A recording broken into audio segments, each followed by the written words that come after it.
तर मुख्यमंत्री देवेंद्र फडणवीसांनी संभाजीनगरमधल्या एका कार्यक्रमादरम्यान मराठी भाषेच्या वापरावरून कान टोचले। MIT कॉलेजमधील कार्यक्रमादरम्यान काहींनी इंग्रजीमध्ये भाषण केलं। त्यानंतर मुख्यमंत्र्यांनी आपली मायबोली मराठीच बरी असं म्हणत मराठीतून भाषणाला सुरुवात केली। I'm so fortunate to be able to share the stage again with you, sir. A few days back, you gave us the opportunity to present to Shri Rajnath Singh, sir, about the defense capabilities of this region. Sir, it is now our responsibility to realize your vision. I would like to mention that our region hosts over 5,000 varied industries and ranks high in exports and GST contributions. It also has good trained manpower. I feel Chhatrapati Sambhajinagar has the potential to be a tier 1 city in India.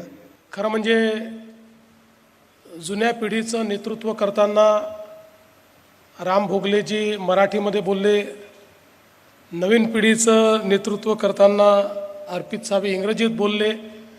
आता मी हिंदीत बोलावं की तमिळमध्ये बोलावं असा प्रश्न माझ्यासमोर आहे, पण आपली मायबोली मराठीच बरी आहे, त्याच्यामध्येच मी माझं म्हणणं मांडणार आहे। ABP माझा, उघडा डोळे बघा नीट।